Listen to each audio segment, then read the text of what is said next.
Welcome to Asia Pacific Defence Reporter, your go-to source for cutting-edge security insights in the region. Get ready for rapid-fire analysis and commentary from the Asia Pacific with your host, Kim Bergman. Hello and welcome back. Last week I was in Melbourne for the very large Land Forces conference and exhibition, and so I thought I'd just canter through a few of the highlights of that. It wasn't possible for me to be in every place simultaneously, so this is kind of a personal view, and if you want more details of what took place, please go to our website. We have all of the releases issued by various companies. So, top of my list, BAE Systems unveiled an uncrewed 8-wheeled armoured vehicle equipped with a 25mm Bushmaster cannon. This is designed to work in groups, including in conjunction with crewed platforms, and the concept of operations is to minimise the risk of human life. You would send one or more of these things into a town to have a look around, or ahead of a convoy, or something like that. Good potential use of autonomy. It's called the Autonomous Tactical Light Armoured System, which gives you the neat ATLAS acronym, and a further designation of a collaborative combat variant.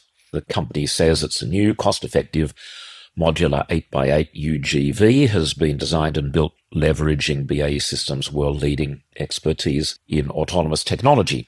So that was a very interesting thing to have on display. The company says it will operate using high levels of autonomy both on and off-road, complementing crewed counterparts such as infantry fighting vehicles and main battle tanks at a lower cost. I would add, more importantly, again, saving human lives, since it's completely uncrewed. The company says the vehicle incorporates existing proven technologies to provide a cost-effective capability that is mission configurable and upgradable so that it continues to evolve, blah, blah, blah. Quite a bit of that is just marketing language, which you would expect. And while, for me, it's a very welcome development, in my opinion, the way of the future is autonomy. I think that the ADF collectively is not moving fast enough to embrace what is being developed. And what troubles me about ATLAS, as interesting and as worthy as it is nothing on the company side of things, nothing on the technology side, but I wonder, having invested a lot of time and money in this, is there a guarantee that it will go ahead? Now, defence and the services have quite a poor track record, in my view, of taking up technology, and they have so isolated themselves in recent years that companies sometimes have to resort to taking guesses about where to invest their R&D funds. And probably coincidentally, the same company, BAE Systems, about a year ago, unveiled one of the strangest looking UCAVs, a flying uncrewed vehicle, I've ever seen, called Strix, S-T-R-I-X. And I don't know for sure, but that doesn't seem to be going anywhere. And so I note this recurrent theme that now it stretches back for a couple of decades is the unwillingness of the services to enthusiastically embrace Australian technology. And I'll put a particular emphasis on the word enthusiastically, because sometimes they get kicking and screaming to the table, despite some excellent Australian success stories, such as the Jindalee Operational Radar Network, fairly much the entire Anzac frigate program, and a couple of other things like a Wedgetail.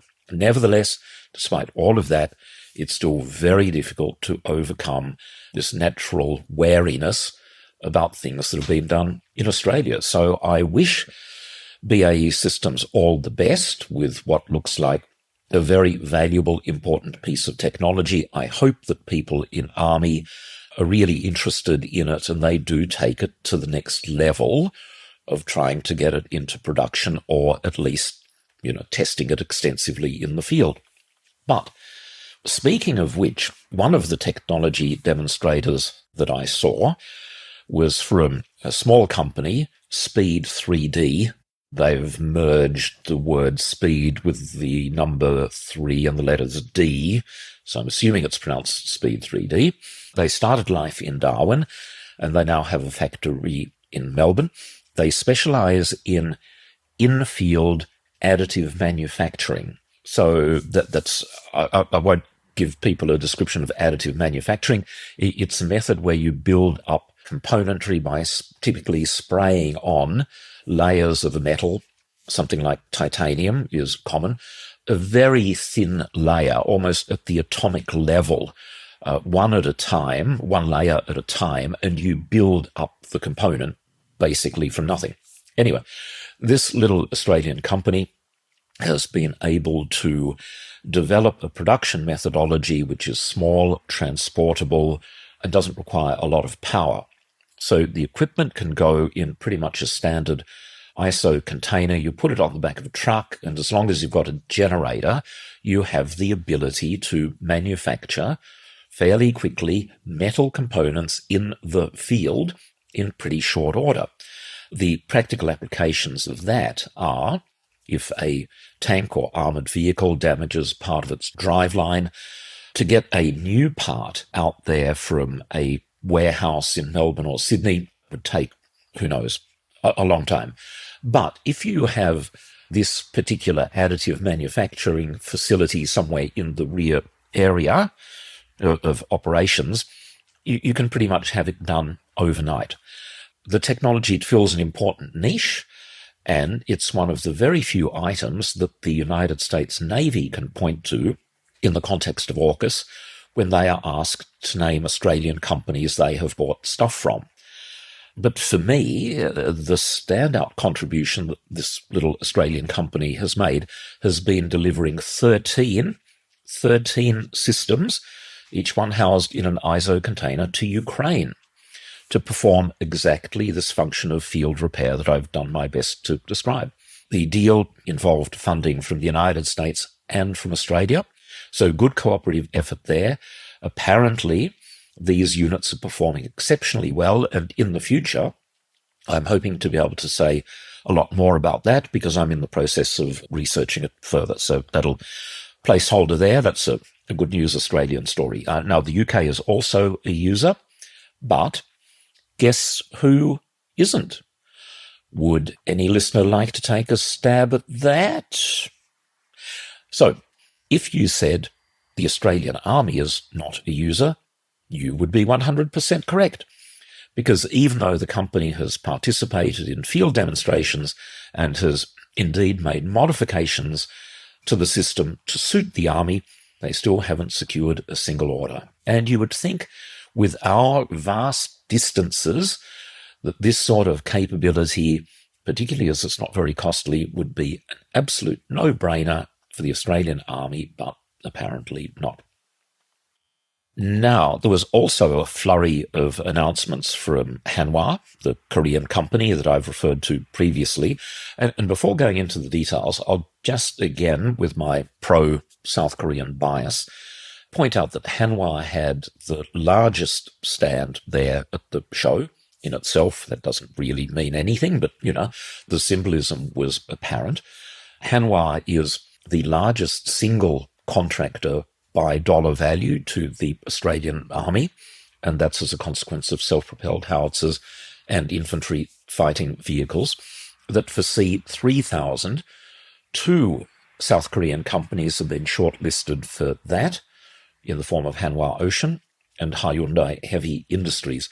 10 years ago, people would hardly have known that South Korea had defense technology, and they have moved from that position to now being such an obvious and important, prominent player. And I'm very pleased that APDR has played a role in boosting that.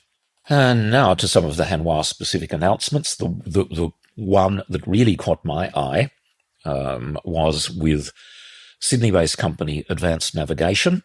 Again, people can find out a lot more on the internet than I can possibly convey. Advanced Navigation, this company was brought to my attention by Malcolm Turnbull about a year ago. Knowing that I'm interested in technology and what's happening in Australia in particular, he said that these guys are worth having a look at, and he was right. They have developed an inertial navigation technology that has advantages over other suppliers. I can't quite explain what they are, but anyway, their business has been building up pretty rapidly, actually. They now have about 200 people. But as a consequence of the deals that they've signed with Hanwha, it looks like they really might be going places, because as well as an MOU for increased cooperation with inertial navigation systems, Hanwha has also agreed, and I checked that this was correct because it sounds almost too good to be true, to be using advanced navigation technology in all of the missiles that they produce. And Hanwha produces thousands of missiles, and as they get more export success, they'll be building more. Good bit of Australian technology is going in all of them. So it's not just the stuff for Australia, they are in Hanwha's global supply chain. So that, I think, is a very important development. And that brings me to rocket artillery. That's one of the things that Hanwha is involved in. Advanced navigation units will be going into those munitions. Now, at the show, I also received from Lockheed Martin a HIMARS briefing. That seems to be going well. And as I've said previously, the things that it fires, or the basic munitions, a GMLRS round, they're going to be built in Australia from next year onwards. I had a chance to discuss their performance in the Ukraine, because there has been some publicity saying that they haven't been working as effectively in areas where there's heavy jamming going on, a lot of electromagnetic interference. Now, according to Lockheed Martin, they can't, of course, go into operational details, but they say, no, that's actually not really true, that everything has been working pretty much as advertised, and the rockets are continuing to hit their targets with considerable accuracy. My point is, and Lockheed Martin and our guided weapons and explosive ordnance enterprise over and over talk about this approach of crawl, walk, run. I simply observe, I think that Australia is already at the walking stage. We have relevant technologies here. One of those, obviously, is advanced navigation. And I would say, if they're good enough for Hanwha to be using in all of their products, missiles, vehicles, ships, then I think they're good enough for Lockheed Martin to be looking at for use in HIMARS. Oh, and a bit of good news, because I did see Chief of the Army Simon Stewart at the exhibition. Didn't have a chance to say hello to him. But despite my skepticism in a previous podcast, an interview has been agreed to by Chief of the Army about Taipan helicopters, one of my obsessions. And if I had to guess, he or his staff have probably told a junior staffer in the office of Richard Marles that he was just sick and tired of having buckets of excrement tipped over him at his service, and he was going to do something about it unless they were prepared to defend him. So that interview, hopefully, will be taking place in the second half of October. No date yet, but I have little doubt now that it's going to happen, so I'm looking forward to that enormously. Now, if I'm correct that this might be a very rare case of the Chief of the Army standing up to the Minister's office, I hope that other senior figures are going to do something similar. I note that my colleague Andrew Green from the ABC has an interview coming up with Vice Admiral Jonathan Meade. I can't say too much about that, but that's going to happen fairly soon. So you might want to tune into the ABC, and I might be able to follow up on the story that he is working on about the Australian Submarine Agency. Anyway, hopefully other senior figures will do something similar, and it's not as if they can ever be sacked or demoted or have their pensions cancelled.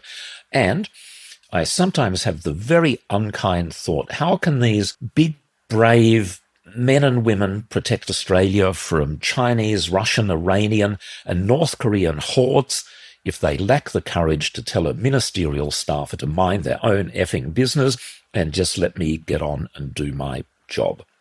Now, at big shows like Land Forces, I find that what are as valuable, sometimes even more so than the presentations and speeches, are the casual side conversations, some of them completely impromptu, that give journalists a real insight into what's going on. And I've got to say that the mood, I can report, from a number of the smaller companies participating was a great deal of wariness about the overall funding situation for defence and a fear that AUKUS is already absorbing a disproportionate amount of the budget. We know from official documentation that Navy for the next 10 years gets about 38% of the procurement budget, Army 13, Air Force 12, Cyber 9. I think I mentioned those numbers before. But the effects really seem to be trickling through, and people are getting nervous. They say there's a slowing down of business, that fewer tenders are being released than they expected. And I've said to everyone, okay, I'm happy to relay that message, but I'm going to need specifics, so come back to me. Now, it also happened that not necessarily the same people, they've put forward an alternative view about what should happen for AUKUS Pillar 1, and in particular, the acquisition of Virginia-class nuclear-powered submarines from the United States, about which I've, as you know, expressed skepticism. A number of people have said to me, and this is not a coordinated campaign, it's people having parallel thoughts. And I have really been quite taken aback by, over the last month, a bit more, people have said to me very similar things. And that goes, once by 2027, we have 4 Virginia-class submarines permanently based in Australia at HMAS Stirling, and the possibility that a UK Astute-class submarine will also be there, so a total of 5 nuclear-powered attack submarines, that should be sufficient for the defence of Australia. We should put an end to AUKUS Pillar 1 at that point, save ourselves as a nation tens or even hundreds of billions of dollars, and use that money on other parts of the ADF. Now, that's actually something worth thinking about, in my opinion, because, again, what has concerned me is not the acquisition of nuclear-powered submarines, but the disproportionate amount of money that we're going to spend on them, the limits of the capability of being able to use them in areas where we would wish to deploy them. You know, the South China Sea is simply becoming far too dangerous even now to send crewed submarines, let alone in 10 years' time when China will have even more sonar arrays in place. So the argument goes, when we get to 2027, the submarines here, they're based here, they'll probably have some Australian crews on board. Let's stop the nonsense, concentrate on AUKUS Pillar 2, and use that money for, pick anything, B-21 bombers, US next generation air dominance fighter, the equivalent that Britain and Japan are working on, because really, again, I've been cautioning for a while, it does look like there is a funding train wreck in the process of happening. It hasn't broken out publicly yet, but I get the strong feeling that we're on the cusp of being able to produce a number of concrete examples of projects going awry, activities going awry, just because there is not enough money. Okay, thank you very much for listening. I've fully recovered from land forces, so next week we will be doing something different, I suspect to do with the Australian Submarine Agency. Goodbye for now. Thank you for listening. That's today's Asia Pacific Defence Reporter. For more in-depth articles, expert opinions and exclusive interviews, visit AsiaPacificDefenceReporter.com. Stay informed, stay ahead. This is your source for all things defence. Until next time.